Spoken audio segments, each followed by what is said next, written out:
Hi, everyone, and welcome to the Voyager Scholarship information session.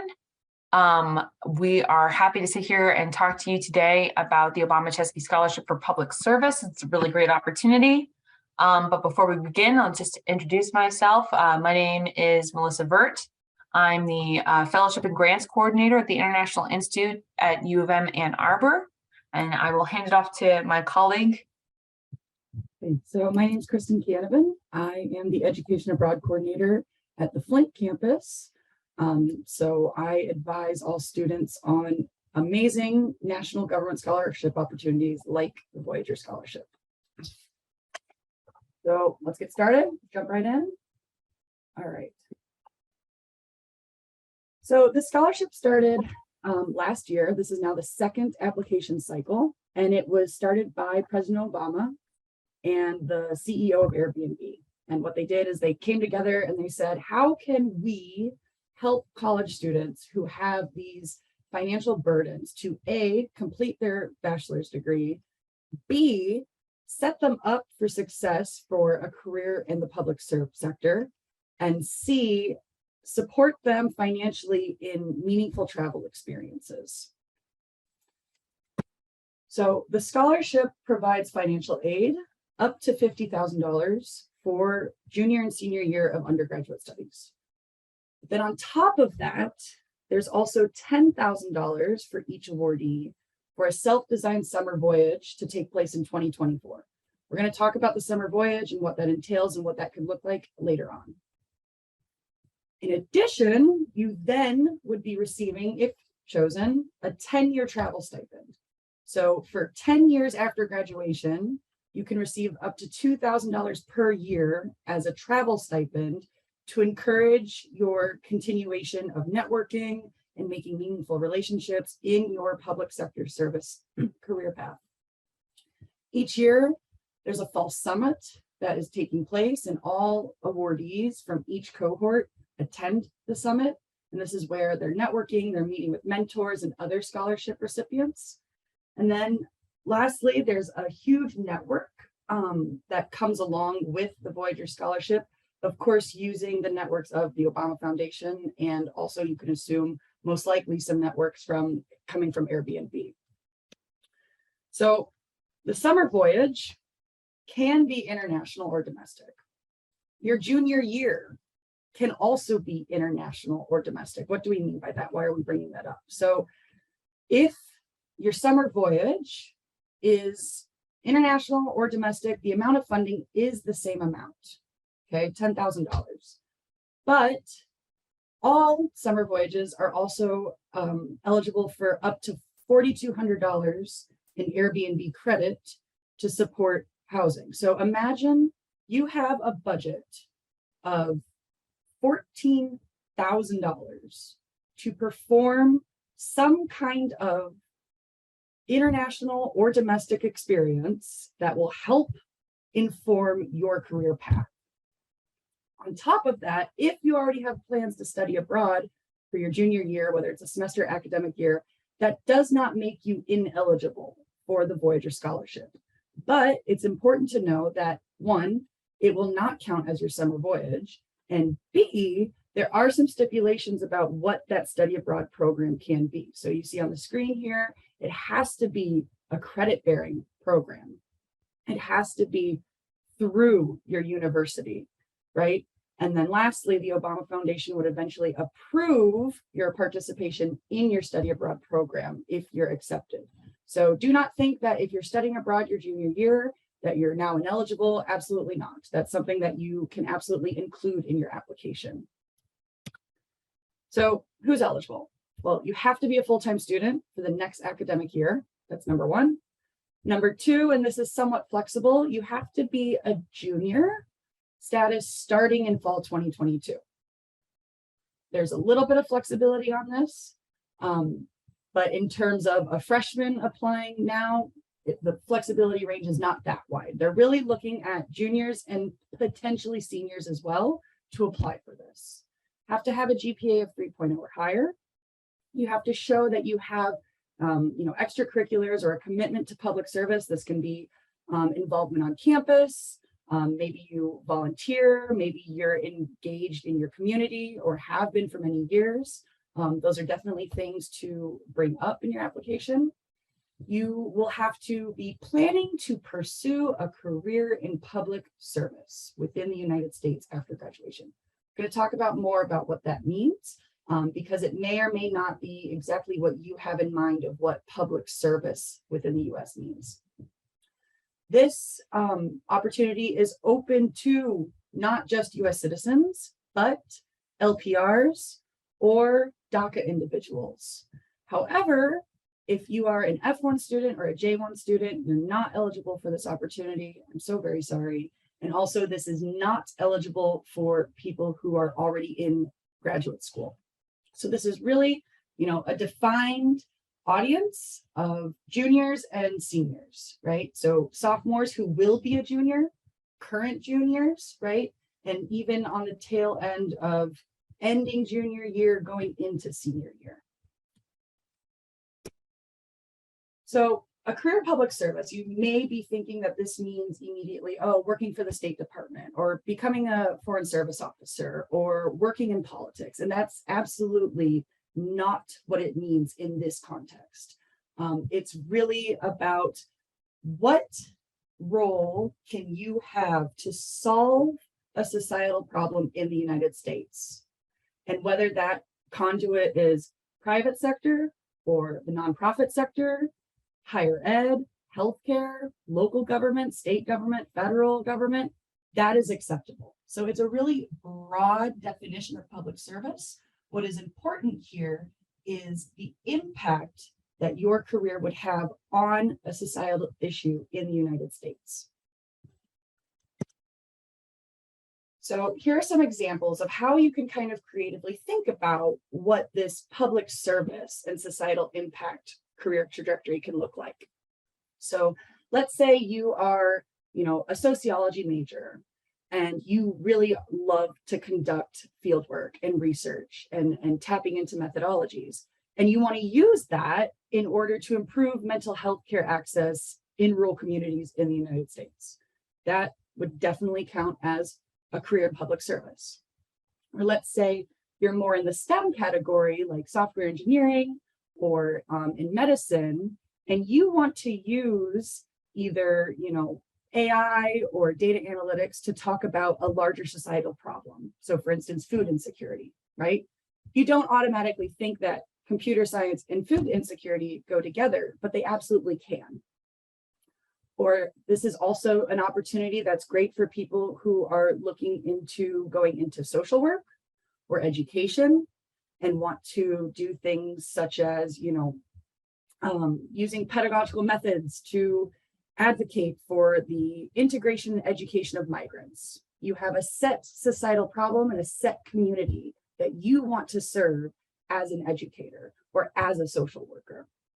So these are just some examples, but on the whole, it's your academic discipline or your career path, plus a societal problem and how you plan to tackle that problem in your career can be defined as a career in public service for the purposes of the Voyager Scholarship.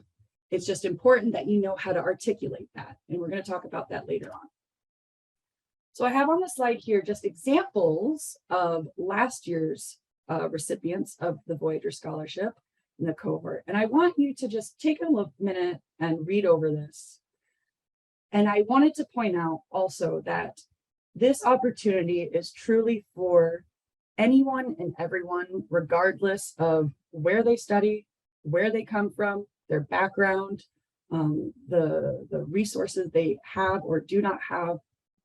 It's truly supposed to be meant for anyone to apply for. So you see here, people have really creative connections of how they want to address a societal problem in the US, right? From the lens of what their academic discipline is or what their major is, right?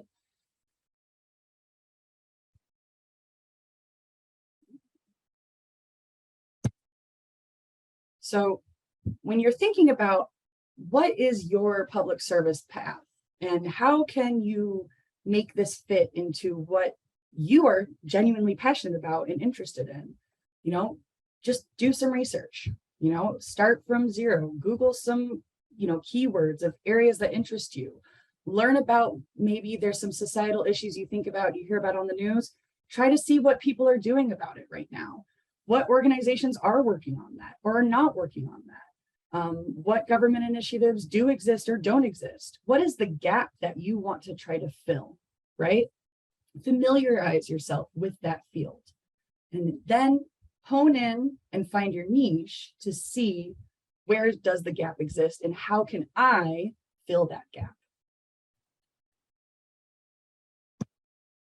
So why should you apply? Well, the number one answer is that this is a very, very, very simple application in comparison to other state government or Department of Ed scholarship applications. This one really doesn't get any easier. The other good thing is that you do not need to have a summer voyage already lined up. What do I mean by that? What I mean is, if you don't have an internship lined up in 2024, or you don't have plans to go conduct, you know, field research in 2024 in the summer, that's okay. You do not have to have something lined up to apply for the Voyager Scholarship. Instead, think to yourself, okay, I've identified my career path in public service. I've identified the societal problem in the US that I want to address. Now, if Obama gave me over $10,000 to pursue an experience anywhere in the world towards that goal, what would it be?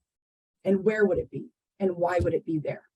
What would you be trying to learn from another community anywhere in the world if given the tools and the resources to do so? Another thing is that if you don't apply, or sorry, if you don't receive it this time, it's great practice for future application cycles and for other awards. Another thing to keep in mind is that there's no letter of recommendation needed. You do not need to have LORs in order to apply for this. So I'm going to hand it off over to my colleague, Melissa. She's going to talk to us about what exactly is in the application and how are you going to answer those questions to get the Voyager Scholarship.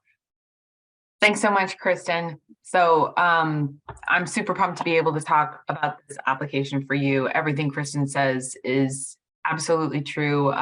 We help support a lot of students in a lot of different fellowship opportunities, and this is just too amazing for any one person to pass up. So the application questions that are included here, hopefully you've all taken a look at the application. If you haven't taken a look at the application yet, don't worry, we have links that'll take you there. But effectively, for most applications, when you're trying to get money or you're trying to pursue a program, you have to write a really long essay, right? So the Obama Fellowship has done away with that. They're trying to make it easier for you to apply. So instead of having a long 3,000-word essay, they have essays that are, in general, no longer than about 1,000 characters. That means the longest portions of the questions that you'll have to answer are 250 words at best. But that also means that they're asking a few questions. So these are the categories that they have. I'll try to go through each of them, explain a little bit about what we think is the best approach to answer these questions, and then also kind of how the whole picture fits together. So we're going to go through personal circumstances. They have a public service path, your summer voyage ideas, and then they have curiosity and connection, your values and your resilience, impact and approach, your path and vision, and then finally taking action on the vision. Well, let's crack into it. Okay, so step number one, personal circumstances. This is the first question they ask, and frankly, it's the most uncomfortable. So we have to come to this idea of when you think about, all right, here's a former president. He's worked in federal institutions that give a lot of money out for opportunities like this. And maybe he's seen things that he doesn't really like about it. And probably what that is that for most federal funds, you really only apply if you've heard about them. And if you only heard about them, if you're privileged enough to know somebody who would be able to tell you, hey, did you apply for this funding opportunity? So what they're trying to do is find the people who really need this money. They have no other alternatives. They have no other way to get an opportunity to go abroad and do international research straight off the bat. Or they're the kind of person who's in a position in which they're like, I would never want to help in public service. Sure, I believe people should vote and I want to help everyone. But the truth of the matter is that I am far more focused on taking care of myself and my family. So I'll go into business, or I'll go into engineering, or I'll be a lawyer, or I'll be a doctor, because those things are definitely going to make sure that my family is secure. Clearly, Obama is trying to eliminate that and say, okay, look, there's no barriers to helping people in society and being a part of the federal government. Instead, you can focus more sincerely on this by telling us, hey, why couldn't you do public service? For that reason, this 500-character essay is to talk about reasons why you can't get into public service. And I kind of see it as a little bit like a sob story. The kind of thing where you would say, I grew up in circumstances where I came from an immigrant family, and this had these effects on how I grew up. And for this reason, it was more difficult for me to be successful in school in my community. Or I grew up, my family did not have a lot of money. Or I grew up and I was in a food desert. I don't mean to over speculate, but it's to suggest, okay, of all the people who might get funding and support to be able to do research, you are in a position where you're already on the back foot.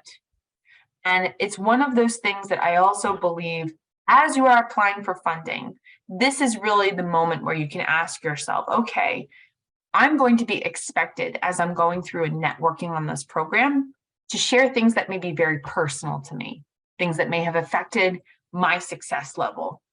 Is this the kind of story that I feel comfortable telling most of the time when I'm networking with people in New York City, or if I'm networking with people in Europe? Are these the kind of things that I want to be talking about on a regular basis? It's something to consider.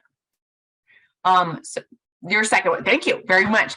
Your second one is the public service path. So the biggest purpose of this, again, is to be able to serve the people in your community.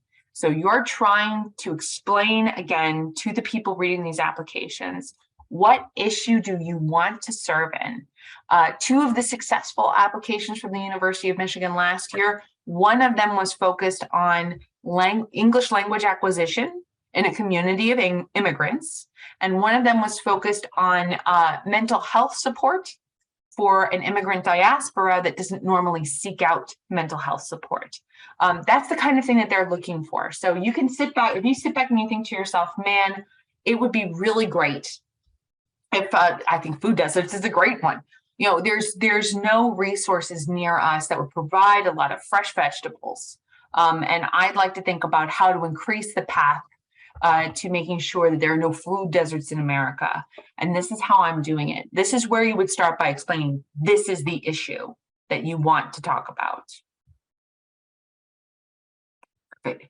So now we're going to get into the components of the application where they're trying to decipher if you're the kind of person who is a really good learner, who's flexible, and then beyond all other things, whether you're tenacious and have the ever elusive quality of grit.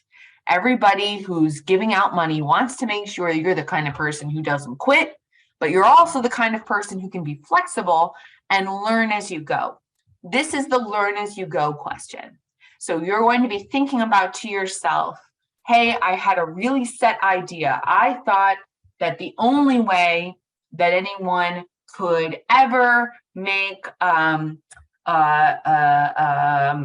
it up, the only way that anyone could ever learn how to read is by sitting down with Dr. Seuss books. And I refused to believe anything else. And then I met someone who was like, have you looked at this opportunity? This is how, if you put them on flashcards, suddenly you can learn better. And that really changed my mind.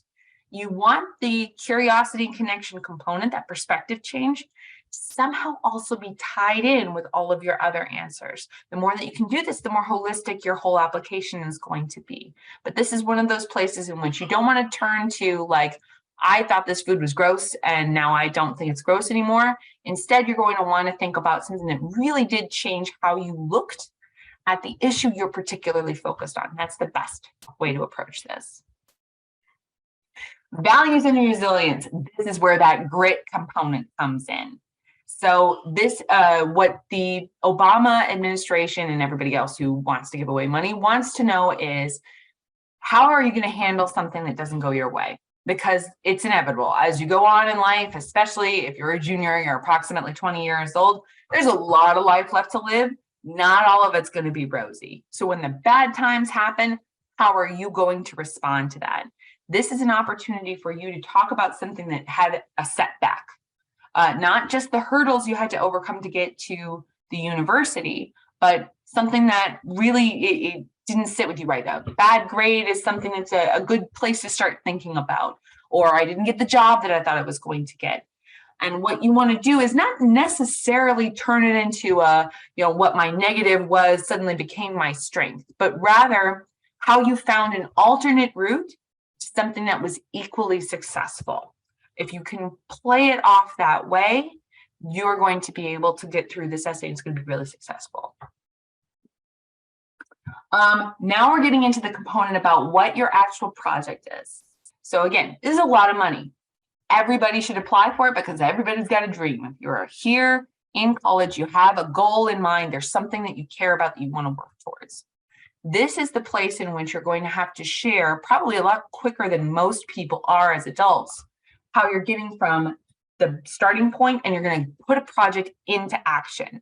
So we start with, okay, what have you done in your past that indicates you're the kind of person who can engender change? Did you start a book collection opportunity? Did you create a dance troupe?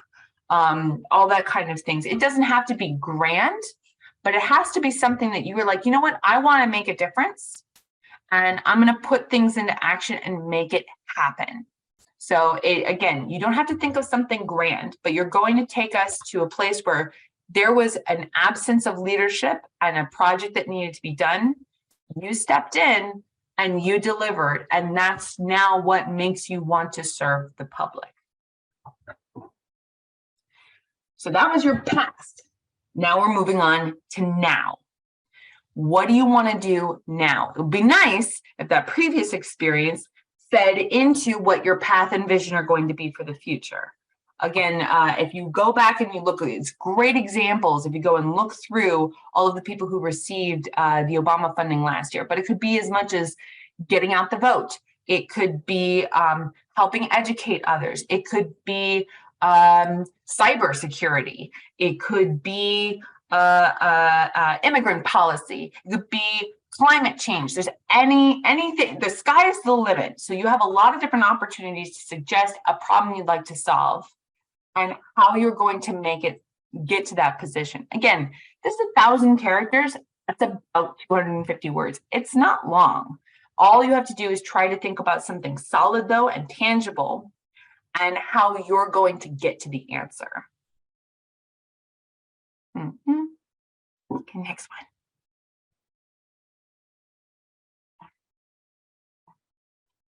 Are we there? Yeah, great. Okay, cool. My bad. I'm sorry. They're very similar, so I lost it.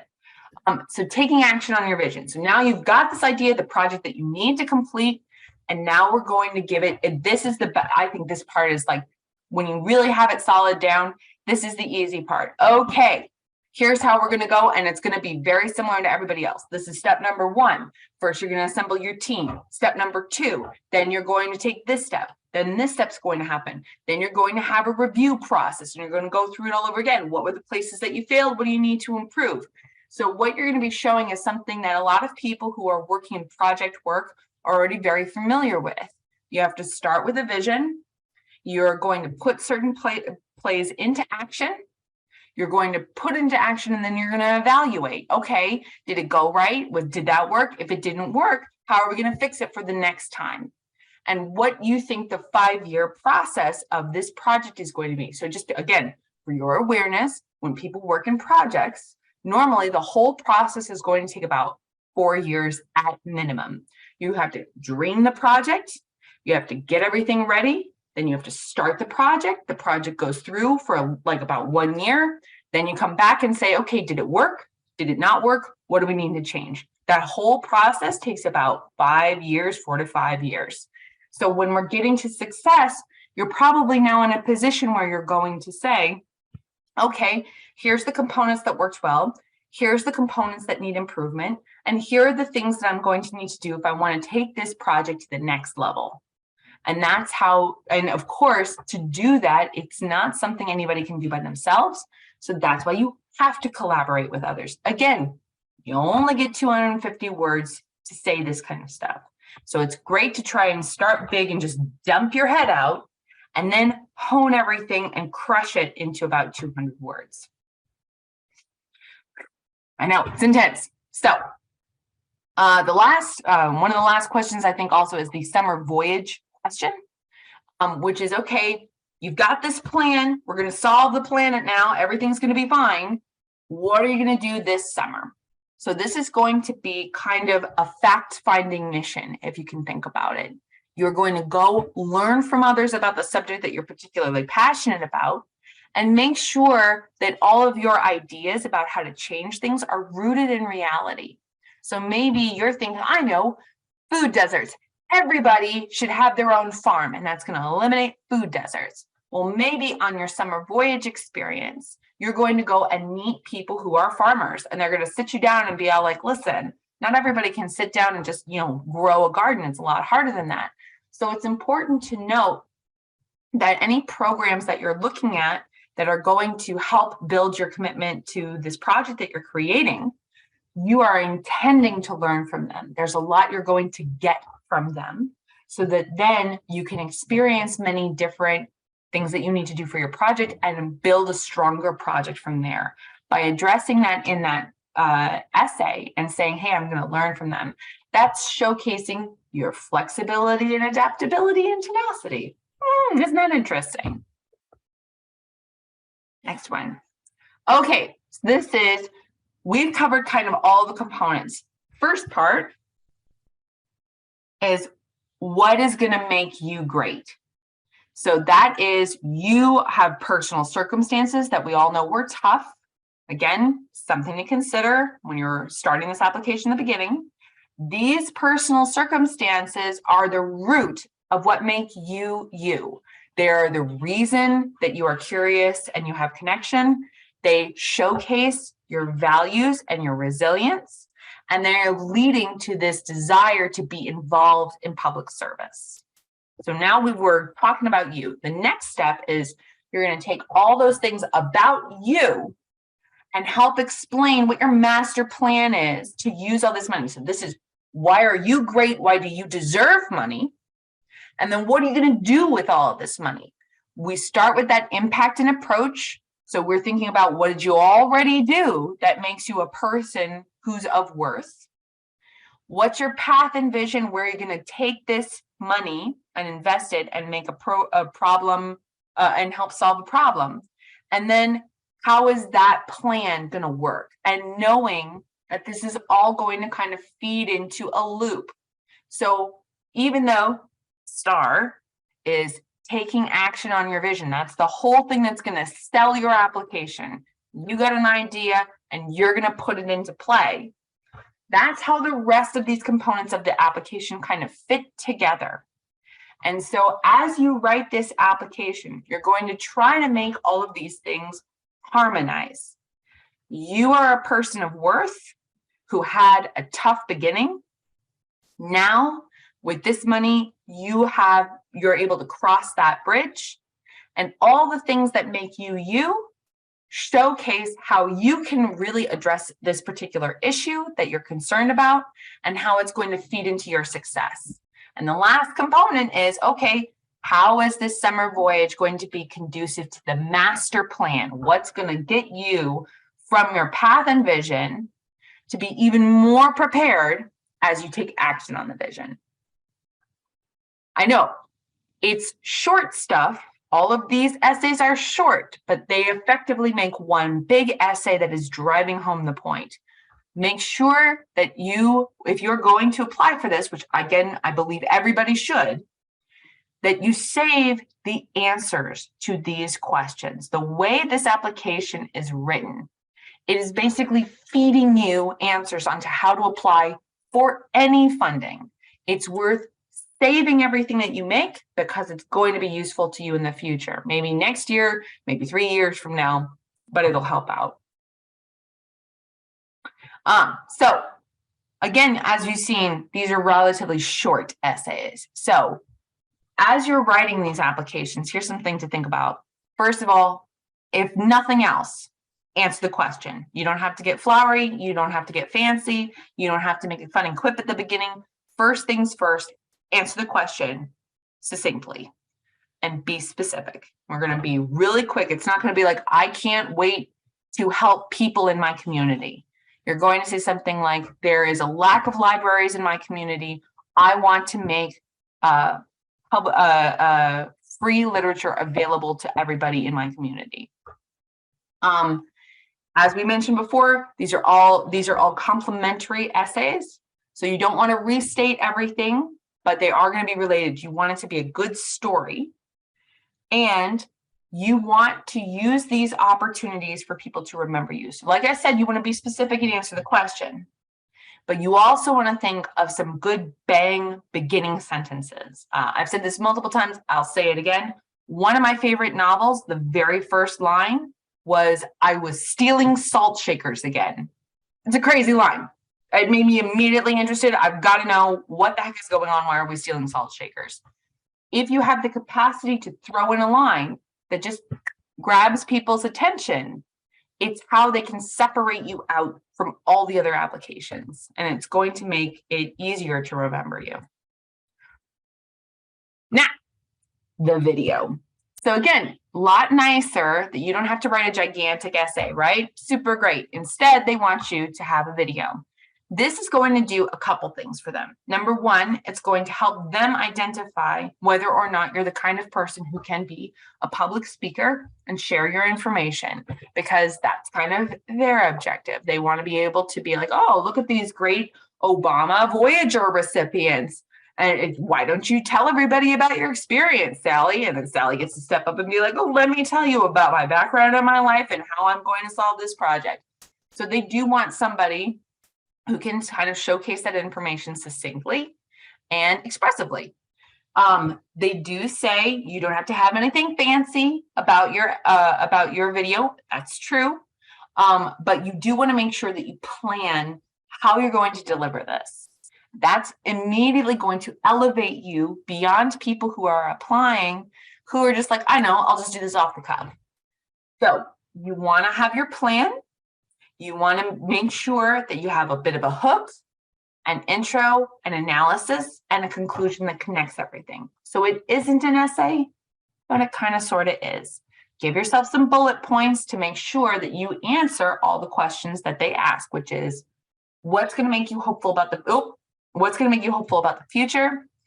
How public service fits into your vision for the future? How this is going to connect, or how is this going to play a role in your vision, and how is this program going to help you achieve your goal? So they want you to have an optimistic bend. They want you to think, okay, look, this is something that is ultimately solvable or that can be helped and addressed, and here's why we can do it. Phew. I think, oh yes, that's right. There is a couple more. My apologies. So some technical tips and resources. This is going to be the common thing that you would normally think about if you were making a video. I'm probably speaking to the choir here. So make sure that you prepare your background and outfit and surroundings. You can do a background like this. It's just plain. You can also just do, have like a, bookshelf next to you or something like that. But you definitely don't want to be like staged right in front of, something weird or a place where it's noisy and people are walking in and out of the room. If you need that, Both our offices in Flint and Ann Arbor, we have places where we can have people sit down and record, so it's a lot easier for you. Again, production value isn't important. You could do a phone, you could do a computer, it really doesn't matter. If it's clear, that's going to be a lot easier for you to handle. They do have information. We have information for you on how to make an unlisted URL. Send this over to Obama, or to the scholarship. And then if you still need help, you can always reach out to us.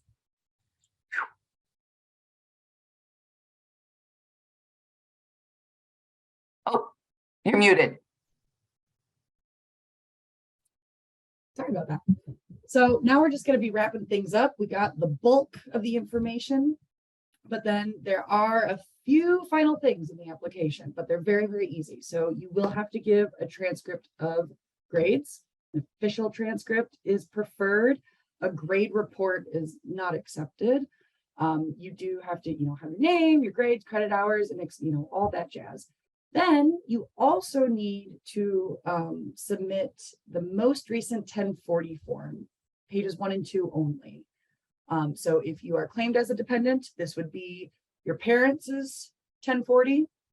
If you are independent and you file for yourself, then it is, of course, for yourself. So the deadline is March 22nd. You have so much time to write these short, succinct essays, to make that video, to get your transcript, to get those tax documents, and submit your application to the Voyager Scholarship. The other thing to note is that the time zone is central. They do this on purpose, and it's in our benefit over in Eastern time. So know that 4 p.m. on Wednesday, March 22nd, that is the deadline. Absolutely encourage you to start early rather than waiting. And like Melissa said, getting everything out and then making it more succinct and trimming it down. I will be, for the U of M Flint students, I do have a campus deadline. I'll be sharing that when I share the recording. But you do want to get started sooner rather than later so that you're able to tap into the resources you have on your respective campus for advising on these applications. So a couple of links I wanted to highlight are that there's an excellent FAQ page on the obama.org website. And then if you find the Voyager Scholarship, they have FAQs just about Voyager Scholarship. They really cover everything. And you can also visit who the first cohort is, and they have profiles of what their major is, what their project is, what university or college they go to. So that could also, give you not just ideas, but a little bit of some inspiration and push to say, you know what, yeah, I got this too. They got it, I can do this. So I have on the screen here just, resources for each campus as to where you can find advising for the Voyager Scholarship. Melissa, did you want to add anything about this for your campus in Ann Arbor? Yes. So you are more than welcome if you go to our fellowship and grants page, which I can, I think is just, let me pull it up. I'm sorry, my bad. I should have been more prepared for this. So if you go to ii.umich.edu and you look up fellowships information, at the top, it'll tell you how to sign up for an advising appointment. So we have advising appointments weekly. You're more than welcome to drop in. You are more than welcome to drop me a line and we'll sit and talk. I had a great pleasure of talking with some of the people who were ultimately successful last year. And so we're happy to help. Absolutely. And for the Flint campus, if you go to the U of M Flint, umflint.edu/CGE for Center for Global Engagement, you'll find on our homepage a link to sign up for Education Abroad Advising. So this falls under Education Abroad Advising. I'm happy to see you in advising. So this is the moment where we say thank you, everyone, and we're going to stop the recording and allow you guys to pose any questions you may have without being recorded and whatnot.